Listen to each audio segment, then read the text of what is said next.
You are listening to episode 103 of the Autism Mom Coach, Coaching versus Therapy. Welcome to the Autism Mom Coach podcast. I am your host, Lisa Candera.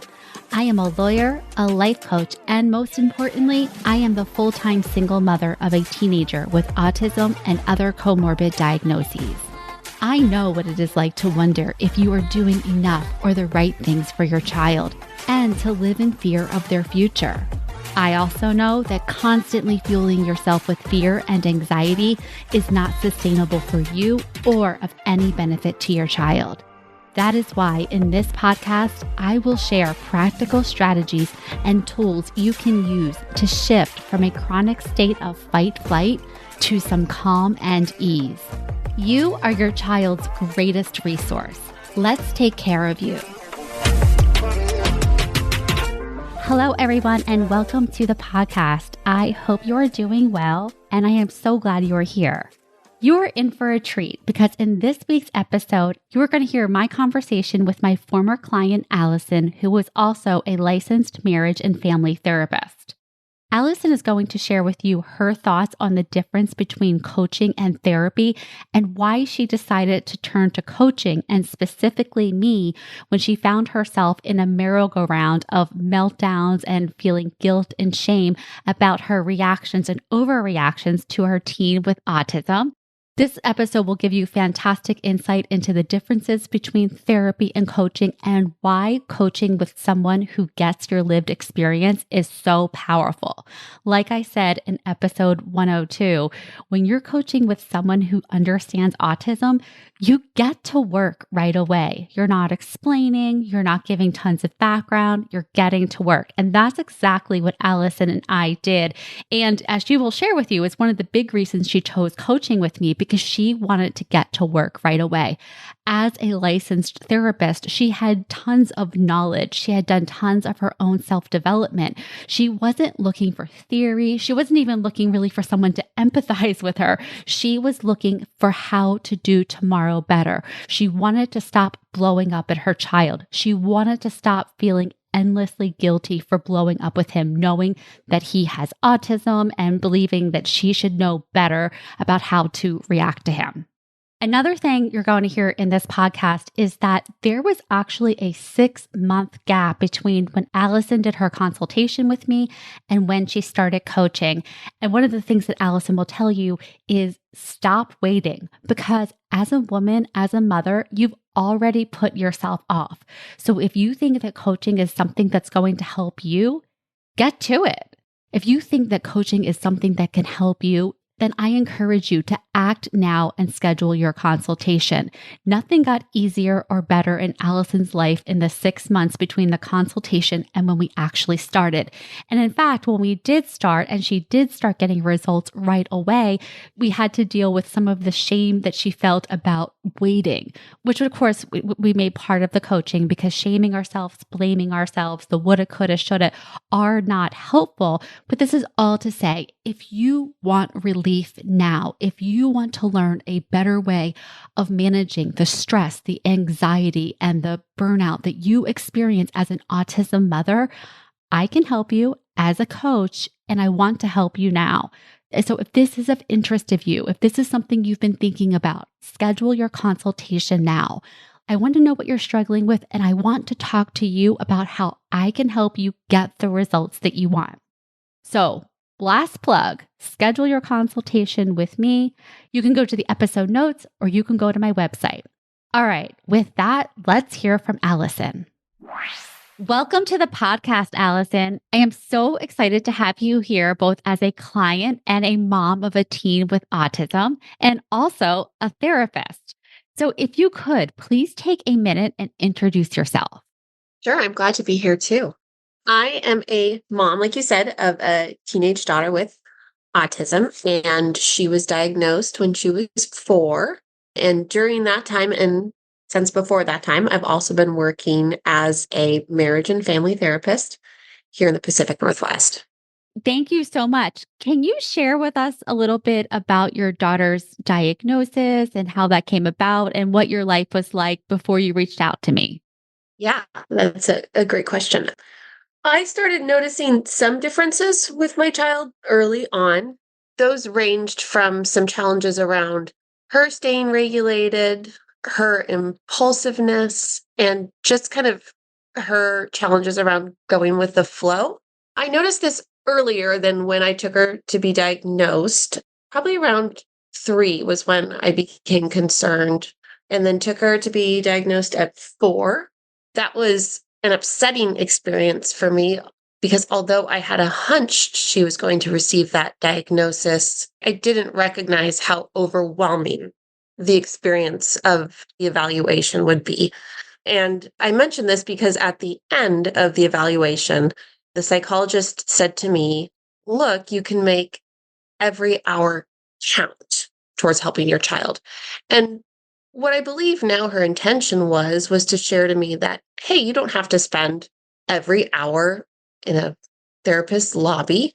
You can make a lot of things positive for your child, such as having a play date or taking her to the park. But in my sense of overwhelm in that moment, what I heard was, if you love your child, if you want her to have the best possible outcome, you will make every hour count. And I really took that as my marching orders, for the years that followed.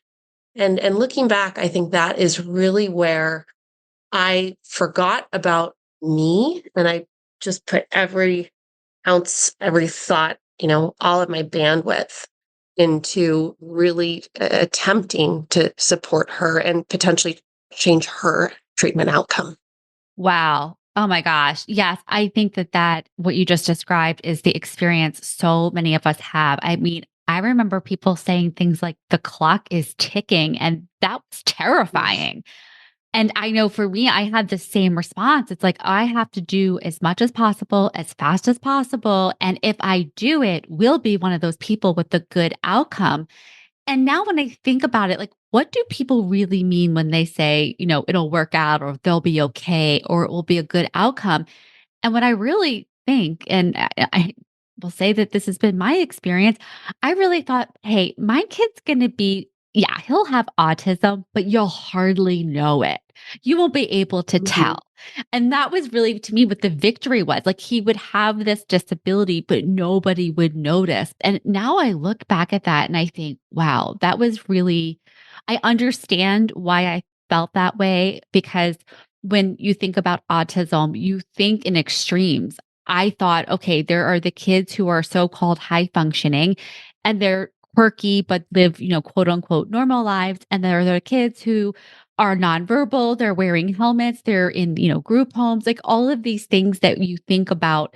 And you're like, okay, well, then I'm just going to do enough. And so I'll never have to worry about that. That won't be my kid's outcome. And I just hate that entire narrative. I think while it's good to have information to know that we can make an impact and that we're important piece of this, I think it also puts way too much unrealistic pressure on us as well. It absolutely does. And statistically speaking, if you are a mom, you are already doing more than your share of the housework. It doesn't matter if you're working or not. Even if you have a child who is meeting every developmental milestone, you're already going to be the one in the household, more likely than not, that's scheduling the appointments, making sure the child gets to the play date, has the shoes that fit. And so when you pop any kind of diagnosis on top of that, and couple it with this experience of it is my responsibility to deliver a specific outcome for my child, you simply have a powder cake, waiting to explode. Yeah, I think that is a great way of putting it. And I'm so glad that you brought that up about the fact that women, we already shoulder most of the labor of a household, whether we are stay at home moms or we are working. I mean, I see my moms who have, I'll say, big jobs, or maybe their income is the predominant income in the home, and they are still doing the back and forth to therapy. They are doing, the laundry, the meals, the planning, the social calendar, all of that things. And not to say that the husbands aren't supportive, But not to say that their husbands aren't supportive, that really does vary depending on the family.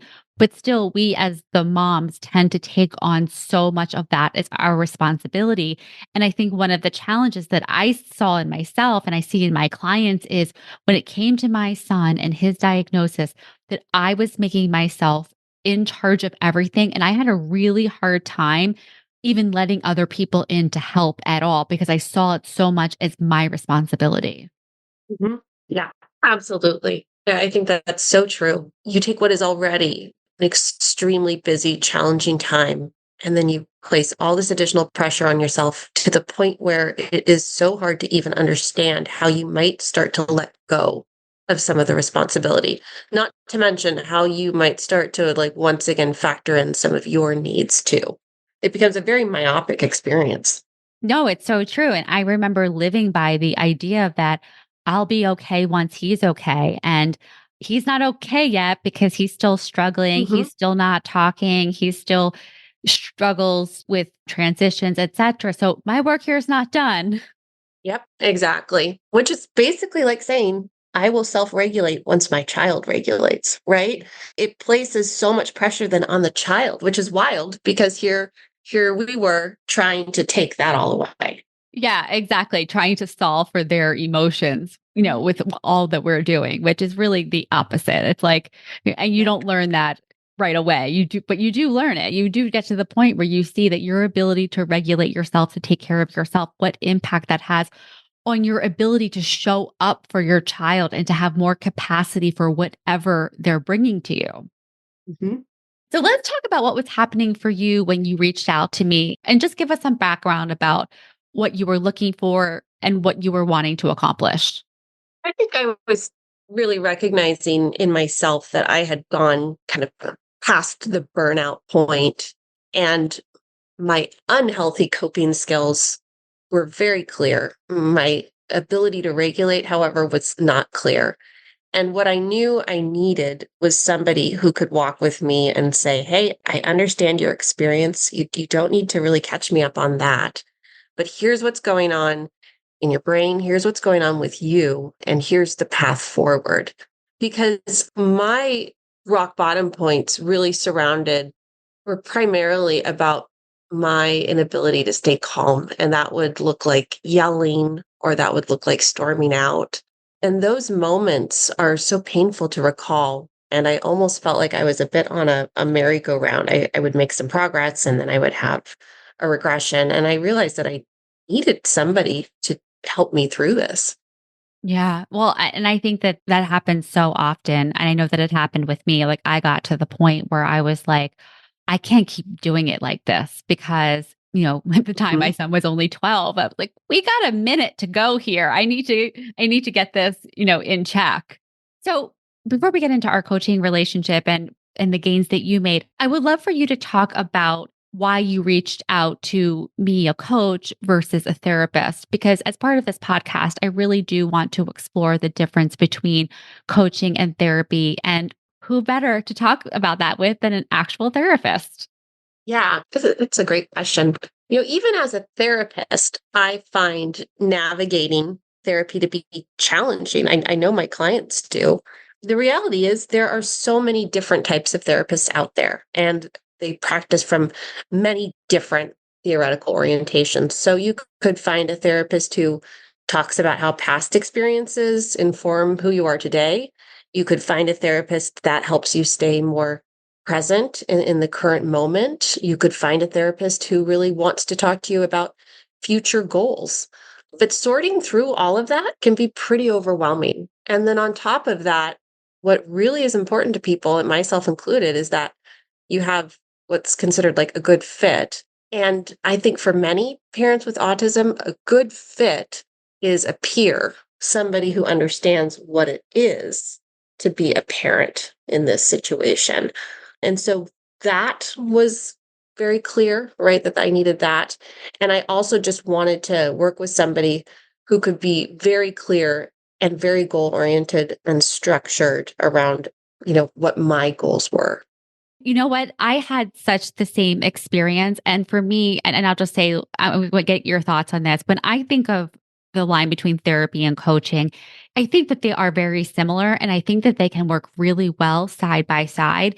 But for me, if there's a client who comes to me and they seem to be very depressed, if they're not getting out of bed, if they're not functioning in their day to day life, now is not the time for coaching. That's definitely, in my view, a job for therapy and, more of a mental health piece to it.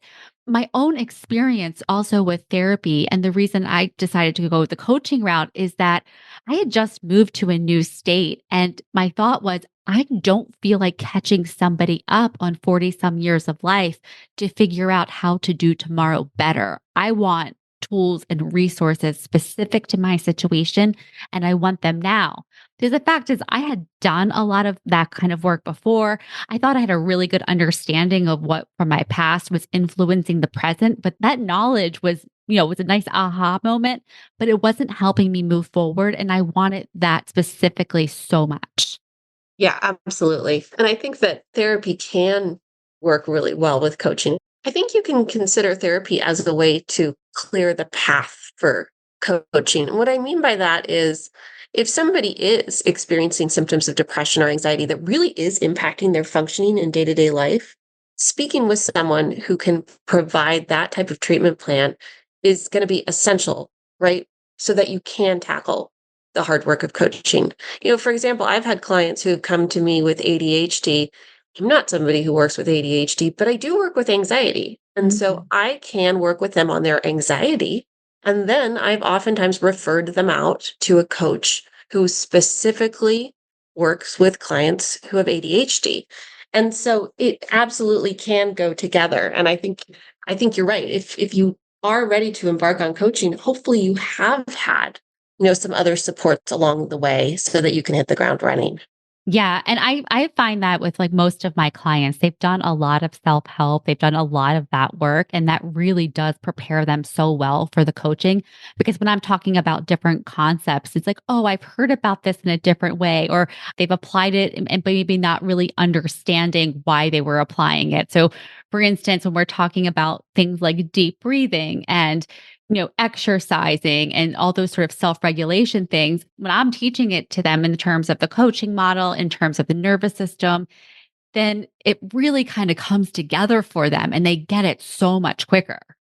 Yes, I think what you're getting at is really interesting here because in my coaching with you, you have provided a lot of, what we would call like psychoeducation around the brain and how it works. Although I think it's ethically really important that most therapists also have that background, that doesn't mean they all do. So a therapist might say, hey, it's really important that you do some deep breathing. But to your point, they might not actually have the background or the understanding around exactly why it is and how it's working in the brain. And I believe more therapists are going to catch up on this if they haven't already, but that is something that I think is really important. Why does it work? If we understand why it works, we're much more likely to do it. Absolutely. And I've said this before on the podcast, but I will never forget my son's therapist. But my son was like, "What am I supposed to do?" And the therapist is like, "Breathe." And he's like, "Not that again." And the therapist was like and he's like, "No, Ben, it works. It really does work every time." And I remember learning at some point, I think this was during my polyvagal training, that when you're taking deep breaths, it's actually a signal to your nervous system of safety. And when you're signaling Mm, that to your nervous system, then your brain it gets to slow down. And when your brain gets to slow down, the rational thinking comes on board. When the rational thinking comes on board, you're not reacting, you're responding. And so for me, when you tell me that, okay, I'll deep breathe then. Because before that, I just yep, thought it was like, oh, this is what people say. It's so annoying. exactly. Exactly. So, speaking of some of the things that we discussed during our coaching together, I would love for you to share with the audience some about your coaching experience, what you found helpful about it, and how you were able to implement it into your life. I think the first thing that I found really helpful was just having the microscope on me for a while. As a mom of a child with autism, we are constantly scanning the room, our child, the environment, for signs that there might be a threat, danger, how are they doing? we get so used to looking elsewhere that just having somebody talk to me about myself and prompt me to ask some questions, about what I'm doing was just very insightful, right? So I think just the increase of awareness was really helpful right off the bat. And then coupling that, again, like we were talking about, with just a better understanding of my own nervous system, why I was doing what I was doing, that I think laid the groundwork for kind of, those strike areas. It's like, okay, now I know why I'm doing this. I can really kind of start to notice these signs that I'm becoming dysregulated. And now I've got some ideas about what to do about it. I'm so glad you said that because I think for me, one of the benefits of learning about the nervous system or learning about the regulation piece of it is because we're really first taking it into the biology. Your brain and your nervous system are reacting exactly as they were designed to. And when you really understand that, it takes so much of the shame out of what's happening, out of the fact that you're losing your shit on your kid in the car on the way home from Mhm. practice, on the fact that every time you hear the word mom, like, you feel yourself tensing up. It's not because you're a bad person. It's because your nervous system is dysregulated. You need to resource yourself. And once you're able to see it from like that 10,000-foot view, it makes it so much easier, I think, to do the work because you're not making it about you as a person or even your child as a person. And the better you get at doing that for yourself, the more you can get a view into your child because everything that we're doing with our kids is really designed at helping them regulate their nervous systems so they can be present, so they can be available. Yes, absolutely. I read an article in the LA Times recently about the brain and its design. And one of the takeaways I thought was somewhat humorous was don't blame the machine. you know, Right. Yeah. it's working the way it's supposed to, and that doesn't mean you still can't make changes.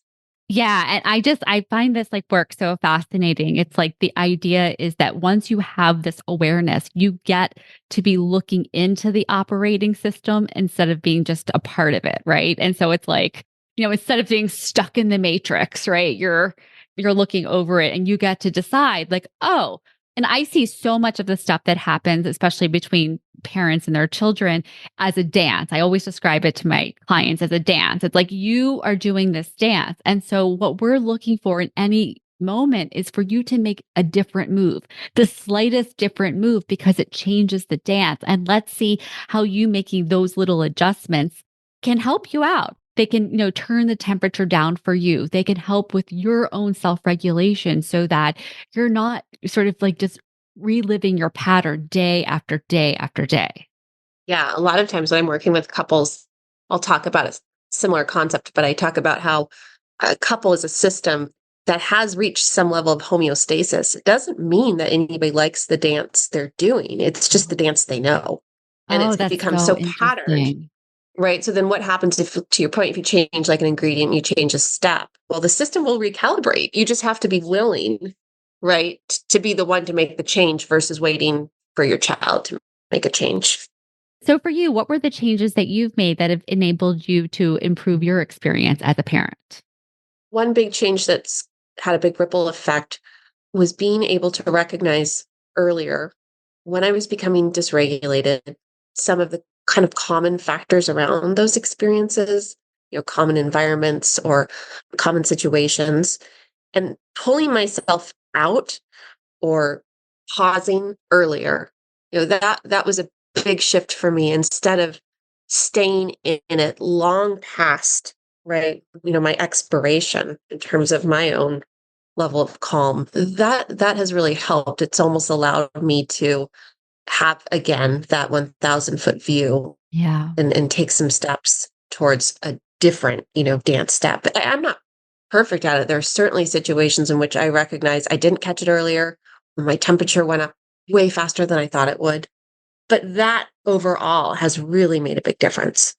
Yeah, that's huge. And anytime where you're noticing it, even if you're catching it later, there have been times where I notice it and I'm like, yep, you know what? We're going all in. I'm doing this. Right. But I still do have the awareness, which, it is helpful in order to just sort of understand what's happening and also to be able to recalibrate, to redirect yourself for the next time. And so, like, I know for me that there were certain situations with my son that were so stressful that I would be like, okay, what can I do in this situation to make this easier? Is it hiring somebody to come over for a couple of hours to like hang out with Ben? Is it taking a walk? Is it taking little breaks, here and there? And there were so many actual opportunities for me to do that just in these little ways. And so the way I like to think about it is like if you're a pot that's boiling, the lid is on, it's like just taking the lid off to like let the steam come out little by little by little instead of like waiting and then, it's boiling over. And so before I would have said to myself, oh, it doesn't really matter. None of these little breaks even matter because they're not enough. But the fact is, like, something is always going to be better than nothing. And just really getting myself to do those things religiously really did help me just chill out a little bit more. Yeah, totally. You can off gas. Right, right.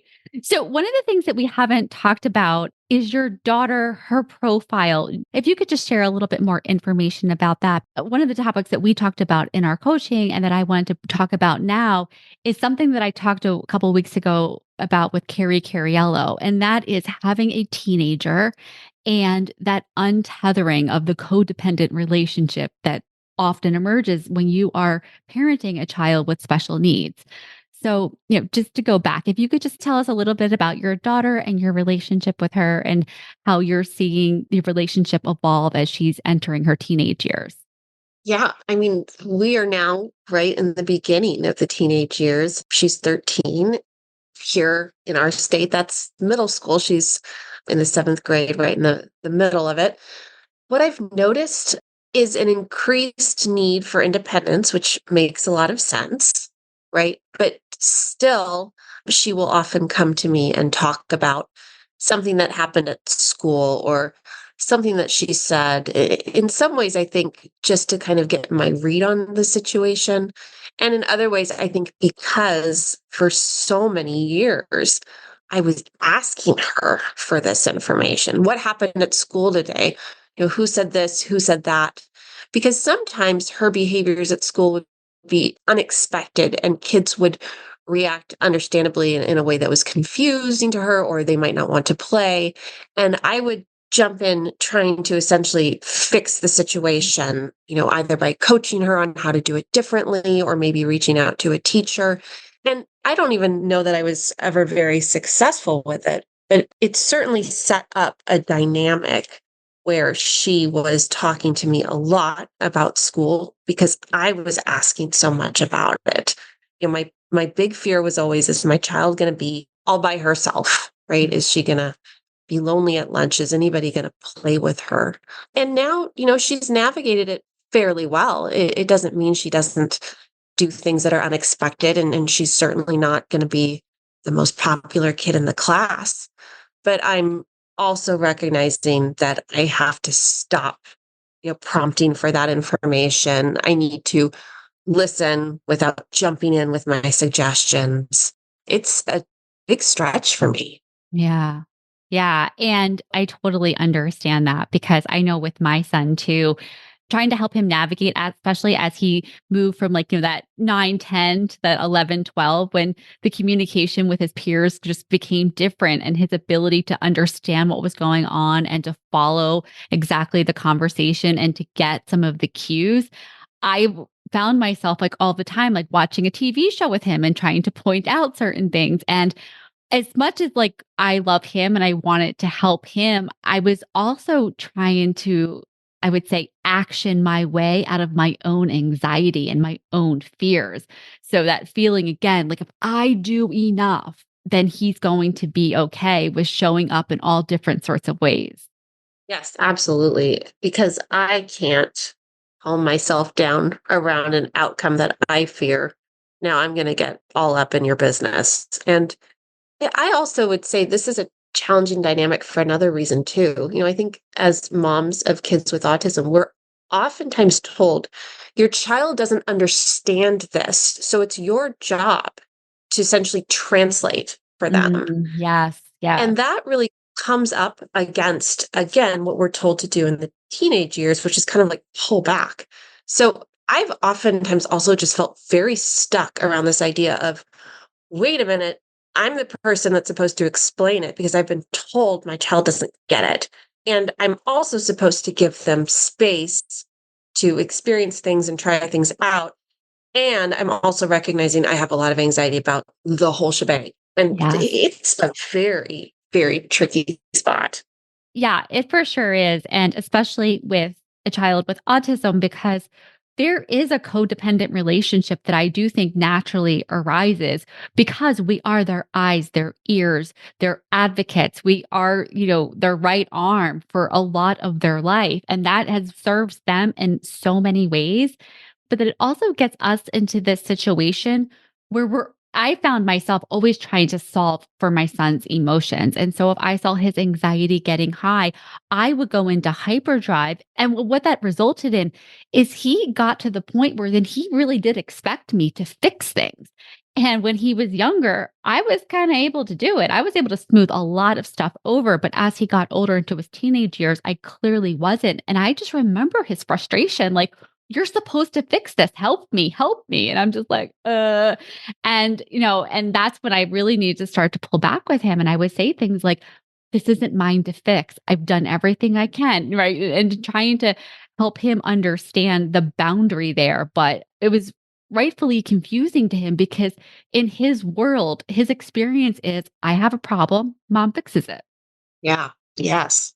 I had a similar experience recently where my daughter had done something at school and had told me she was going to do something. And you know, something she was going to say to a friend. And I was like, "Ugh, I don't know about that."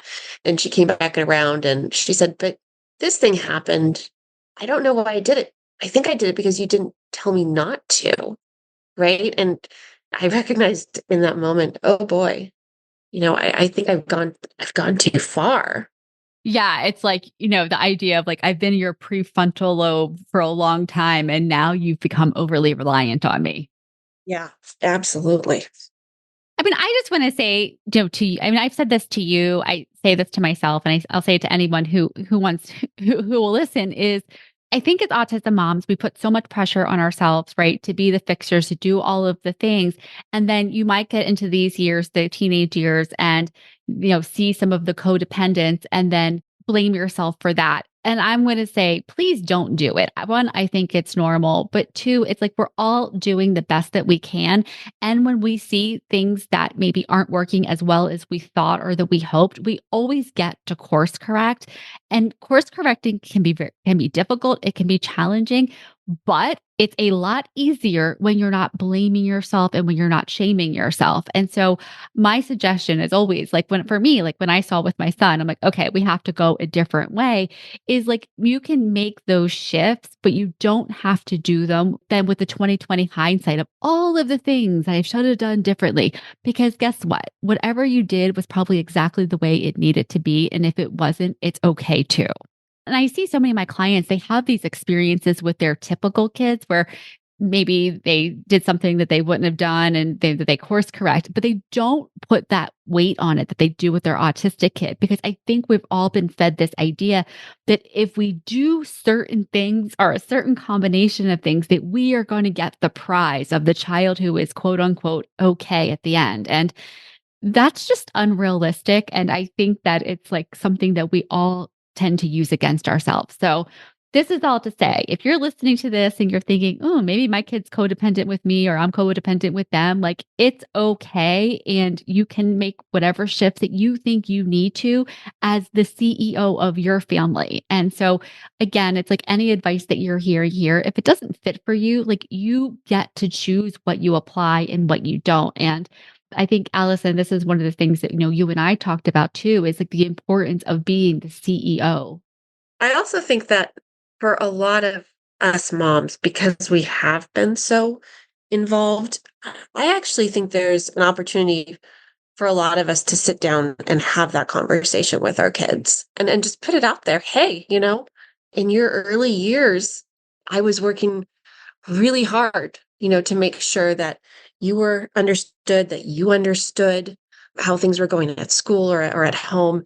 And now I'm recognizing, that it's also time for me to let you do some of this, and you can say, gosh, you're doing such a great job, or I'm noticing this about you. But because so many of us moms are really involved with our kids, it means that we probably have enough of a connection with our child where we could have that conversation and they could sit with it and sit with us in that. And then you kind of lay the groundwork, okay, then you can say, so you might notice that, when you come home, I won't lead with, so what happened at school today? I'll just Mhm. ask you how you're doing or what you'd like for a snack. And that I think can be a really nice bridge, for your child to understand why things are changing, what they can expect, and what it might look like. Yeah, I think that previewing is so important because I remember with my son putting down a boundary that I hadn't had before. And he was like, but I've done this before, mom, and you've never done X. And I'm like, I know. He's like, but what? He's like multiple times I've done this. And I'm like laughing because I'm just trying to think in his brain, he's like, this literally makes zero sense. And he wasn't wrong. And it was, and so having those conversations when you can, I think is, yeah, like that previewing, and I've also previewed other things to my son.